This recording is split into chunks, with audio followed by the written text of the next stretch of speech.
Good morning, Brew Daily Show. I'm Neal Fryman. And I'm Toby Howell. On today's pod, if the economy is so good, why do Americans think it's so bad? Then, have you been tipping your delivery drivers? If not, your orders may be paying the price. It's Thursday, November 2nd. Let's ride.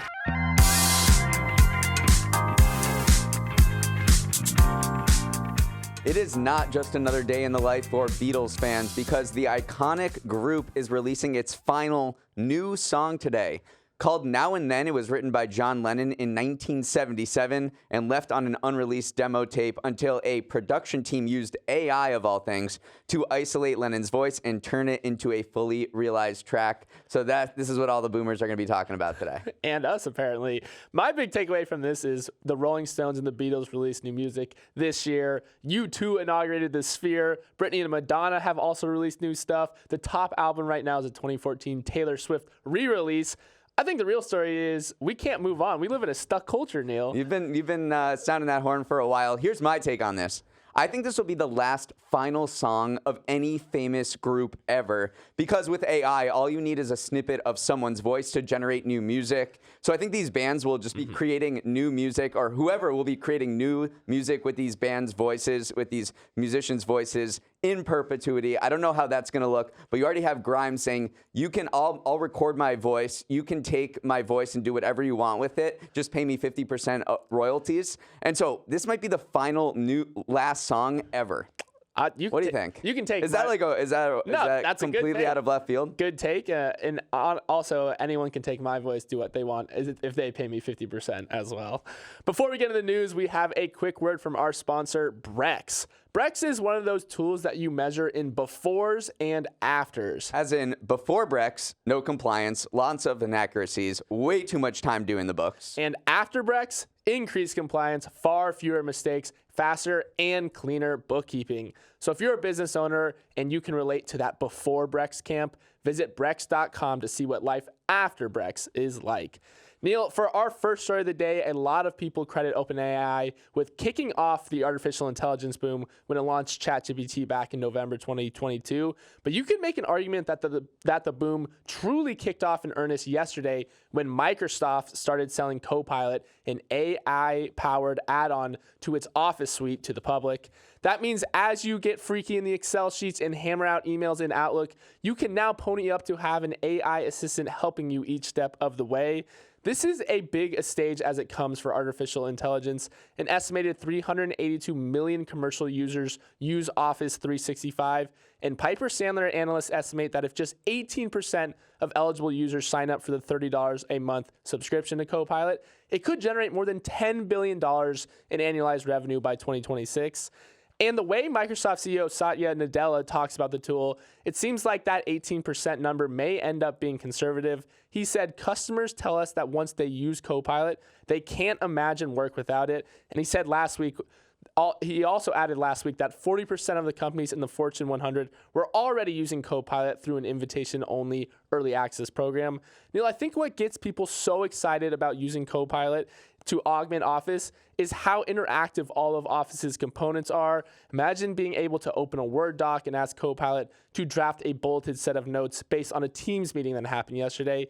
It could and probably will change how corporate America works forever. Yeah, for everyone listening to this, and if you're on the Office suite, if your company uses Microsoft, I mean, your company will make a decision right now whether they should get it for all of its employees. To me, this is Clippy in its fully evolved form. My understanding is that you can just ask it in plain English to do something that might previously have required you filtering through a lot of software menus and help questions. And so say you're like on a PowerPoint and you want to change all of your headlines to Calibri font or Trebuchet, which is one of my favorite fonts. Instead of going through all the menus and doing that for every single slide, you can literally just ask Copilot, change all my headlines in PowerPoint to green or orange, and it'll do that for you. Obviously, it does a lot more other things, like it can generate documents, it can summarize emails. If you're out of Office for a week, you can say, hey, what happened with our client X last week? And it'll write up a big summary because it can go through all of the Office apps like Outlook and PowerPoint and Word. So it seems super powerful, and all of the reviewers who looked at this software and had Microsoft work them through it, they're like, I think this is really going to change the work forever. Yeah, no, the opportunities really are kind of endless with just how many ways you can use it. To me, what stood out is how you can use it in Excel, because for those less inclined, Excel inclined out there, you can ask it to generate a pivot table or something like that without having, you talked about going through menus. Excel is like notoriously, there's so many different options you can do it.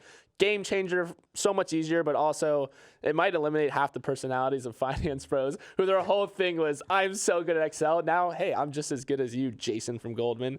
But also, I do think what was interesting to me is Piper Sandler thinks it might benefit execs the most, which I didn't think about, but they're saying these are the people whose time is theoretically the most valuable to the company. And if it can go through and summarize emails or help with just the sheer amount of information that they get on a daily basis, it could really unlock productivity. But I see it working all the way from execs down to the spreadsheet warriors at the bottom of the pyramid. Let's talk about the cost for a second, because it is $30 a month per person. Microsoft is only releasing it to large companies right now, so you have to have 300 employees sign up.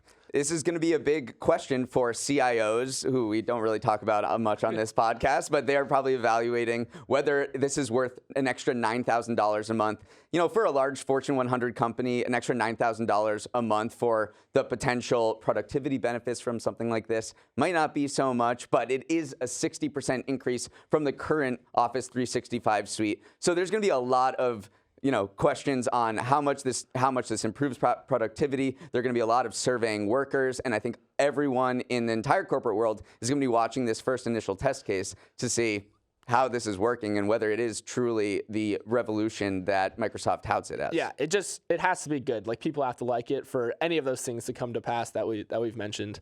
Okay, let's talk some U.S. economy. At its second to final meeting of the year yesterday, the Fed did what everyone was expected and did nothing.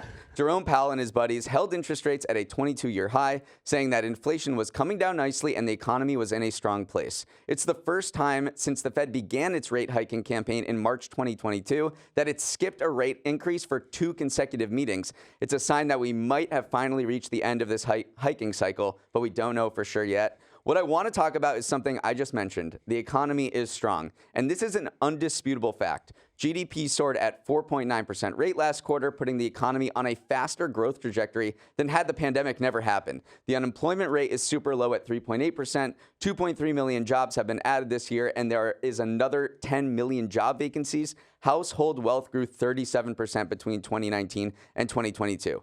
But the question economists have been wrestling with for the past year is, if the economy is so strong, why do Americans think it's so bad? In a Wall Street Journal survey from August, 69% said the country was going in the wrong direction. The University of Michigan Consumer Sentiment Index is at levels you'd expect in a recession. And even more perplexing is that while Americans view the economy as bad, they are very happy about their own personal finances. In a recent Quinnipiac poll, 71% of Americans said the economy was not so good or poor, and 51% said it was getting worse. But 60% said their own financial situation was good or excellent. So this is truly the economic mystery of our age. What could possibly explain this dissonance? It's very confusing, and there's a couple of theories out there. I think sticker shock definitely plays a role for sure, because, I mean, just look at the average Starbucks coffee. It's gone from under $3 at the start of the pandemic to now it's right around that $3.63 range as of the second quarter. And then it's one of those things where you remember what items used to cost 2, 3, 6 months ago, but also 2 or 3 years ago. And when you remember that, anytime you see an item in a store that is higher than that price, you think, oh my gosh, right. Everything is more expensive. And even though real wages are rising, technically it's kept pace with inflation. It doesn't feel that way when you're in the line at the Starbucks store. And another potential explanation is political polarization. That definitely plays a part. Democrats and Republicans think the economy is great when their party controls the White House. This has been going on forever. The Quinnipiac poll I just mentioned found that more than half of Republicans and Democrats rated their personal situation as excellent or good. But when you look at the political party breakdown, only 5% of Republicans said that same thing about the economy as a whole, compared to 58% of Democrats. But also, this doesn't fully explain it, because you'd expect it to kind of wash out on net. But overall, Americans think that the economy is in a bad place. Yeah, because, again, this was from the Wall Street Journal article written by Greg Ip. He said there's just a lot of things to be dissatisfied about, and he thinks maybe the pessimism is related to this thing called referred pain, which is like just when one part of your body may hurt because of an injury, another part may hurt as well. And so there's a lot to be potentially pessimistic about, from intensifying political and cultural conflicts. You have the pandemic, where we still are moving on from, mass shootings, crime. We have wars in Ukraine and now in the Middle East as well. So all of those things could be weighing on kind of the consumer psyche and leading to this kind of economic dissonance, if you will. Yeah, so maybe just you think overall things are in a bad place and you misattribute it to the economy, because you can't really deny the fact that the economy is doing well. So all of these things may play into the fact that we're seeing consumer sentiment at levels that you'd expect in a recession, and yet all the other actual indicators are doing really well. Kyla Scanlon, who's this finance creator, coined this term vibecession last year, which has been used a lot around economic circles to explain what's going on with the economy doing well, but people feeling like it's not doing well. Yeah, the vibes, man. Let's get the vibes up. All right, for our next story, the fateful Ocean Wind 1 and Ocean Wind 2 offshore wind turbine projects have met their demise. The Danish developer Ørsted decided to throw in the towel yesterday, quitting the project that was already underway off the coast of New Jersey before the losses got even worse. Remember, these are the same projects that were politically charged from the beginning, as residents of the Jersey Shore protested the effects the turbines might have on tourism revenue or fishing hauls.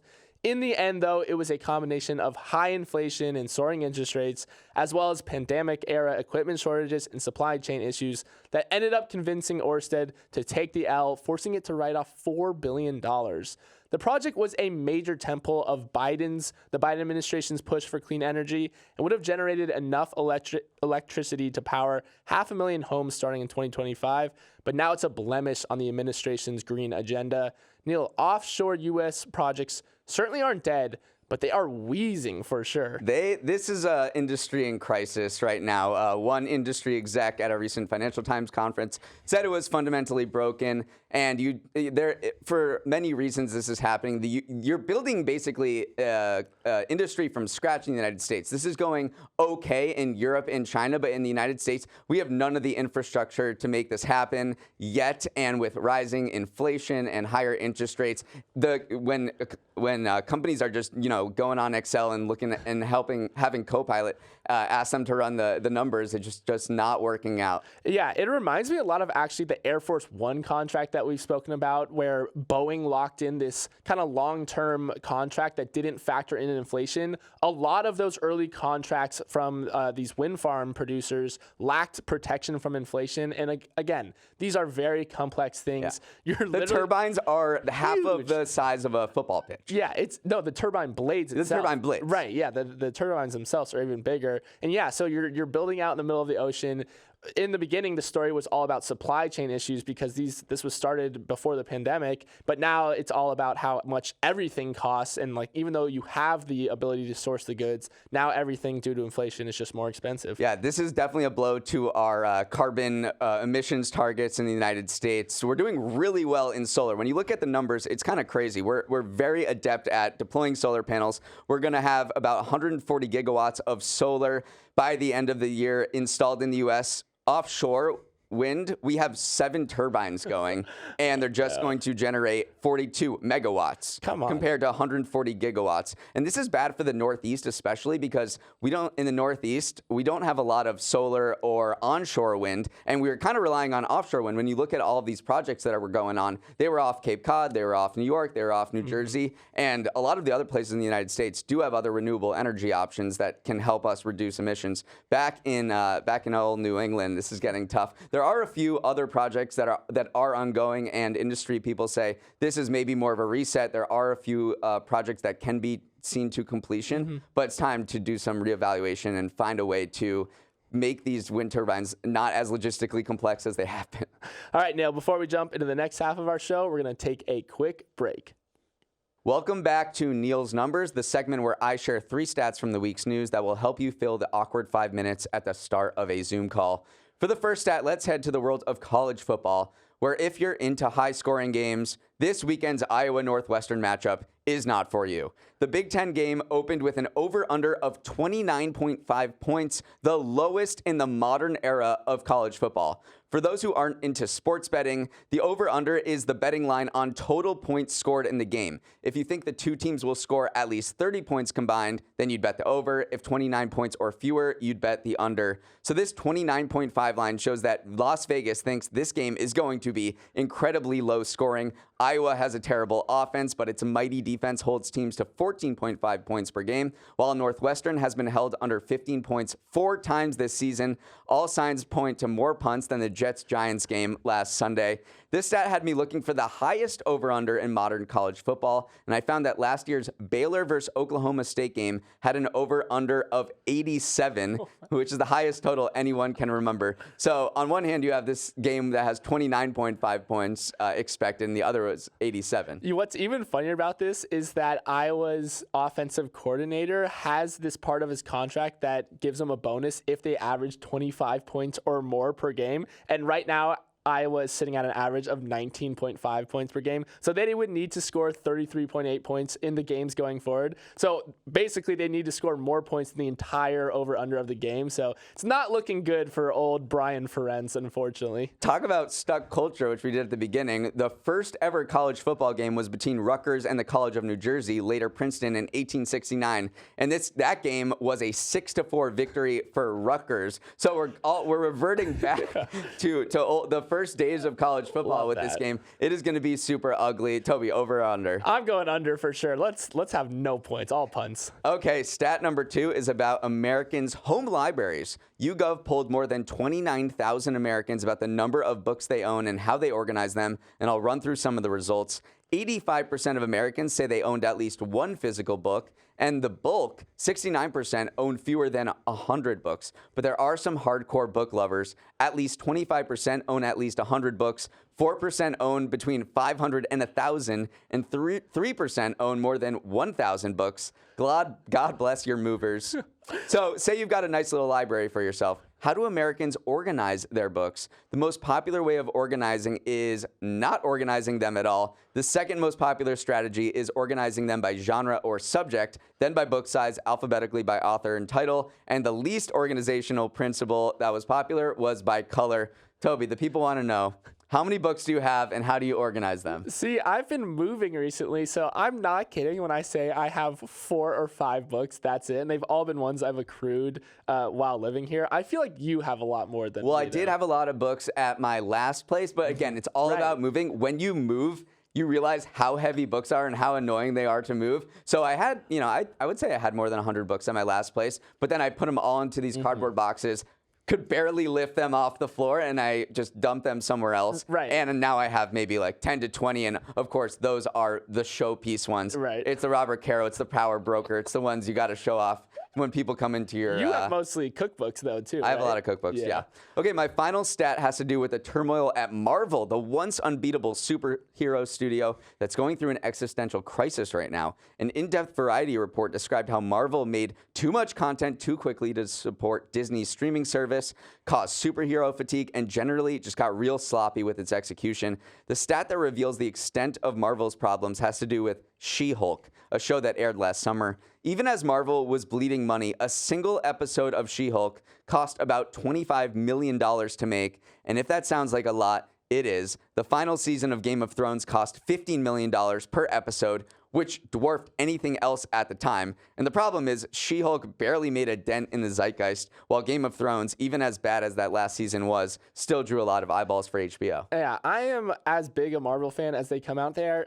I have not watched a single show from the latest era. It was just too much too soon, and you couldn't keep up with everything. And that used to be the most fun part, is seeing how everything wove together. But now, like, if you haven't seen Loki, then you don't get She-Hulk, you don't get Moon Knight. Look at, see, I don't even know what you're talking about. Right, I can still name them, but yeah, Marvel fatigue is real.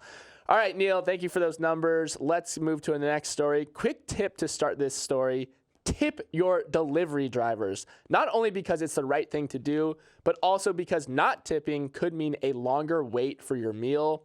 DoorDash added a pop-up to its app this week in certain markets, warning customers that orders with no tip might take longer to get delivered. That's because, according to the alert, Dashers can pick and choose which orders they want to do.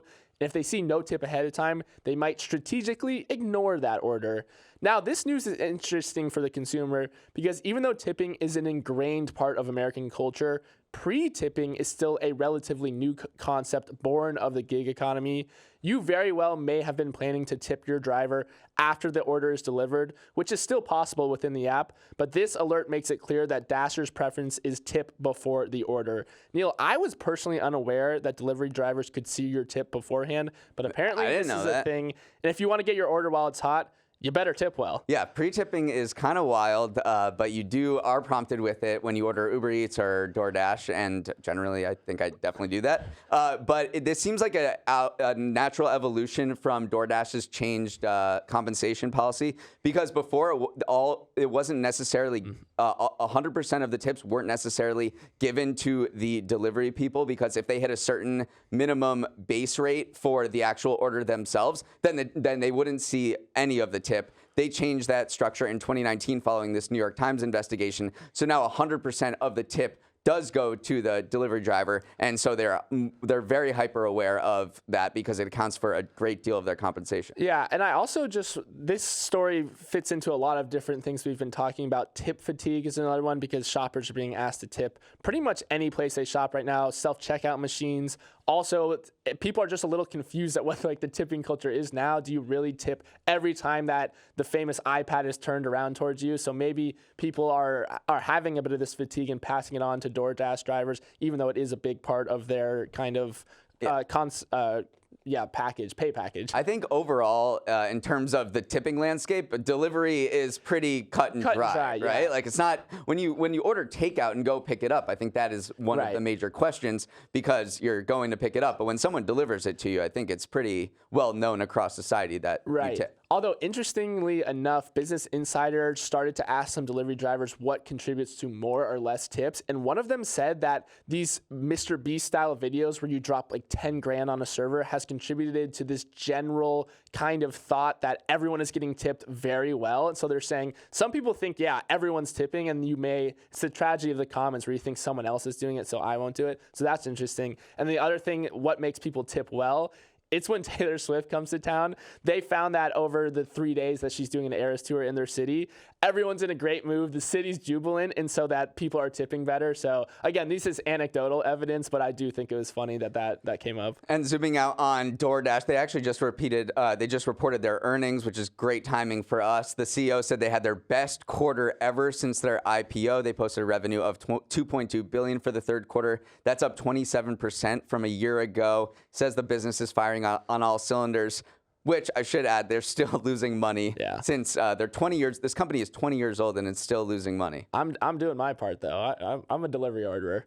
All right, for a final story, I don't want a lot for Christmas, but I do want to close out the show by talking about the one, the only Mariah Carey and her inescapable holiday song.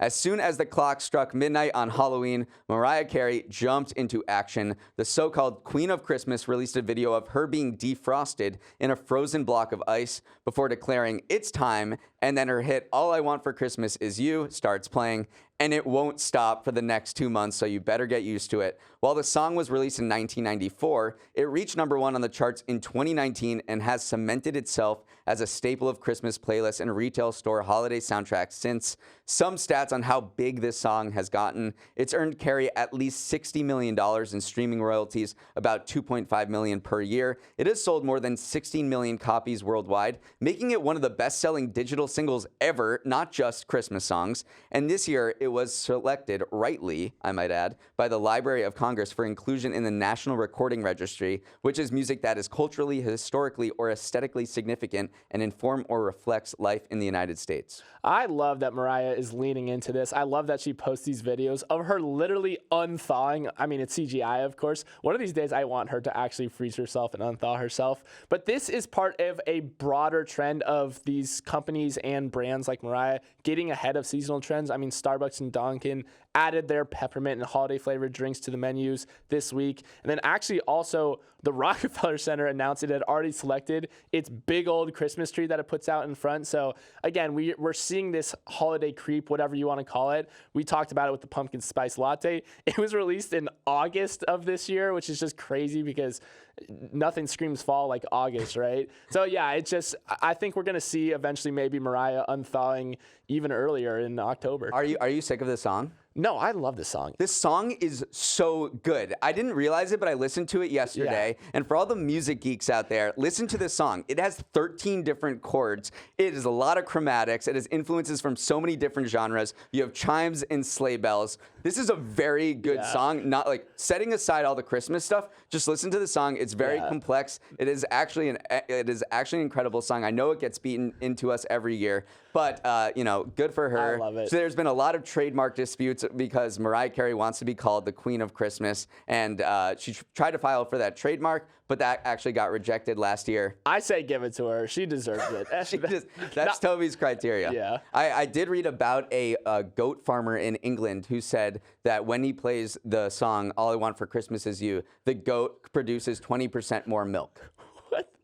What? Where did you read that, Neal? A news article. The internet. That should be a Neal's number going forward. I love that. All right, that's where we have to end our show. Time really flies when you're podcasting. We'll talk more about this tomorrow, but if you have any crazy business or startup ideas that you've been sitting on and want to get out into the public, email us because we have a special entrepreneurship episode brewing and want to go full Shark Tank on listeners' business concepts. So hit us up at morningbrewdaily@morningbrew.com with your startup idea. Let's roll the credits. Emily Milliron is our editor and producer. Samantha Velez and Raymond Liu are our associate producers. Uchenna Ogu is our technical director. Billy Menino is on audio. Hair and makeup is the real queen of Christmas. Devin Emery is our chief content officer, and our show is a production of Morning Brew. Great show today, Neal. Let's run it back tomorrow.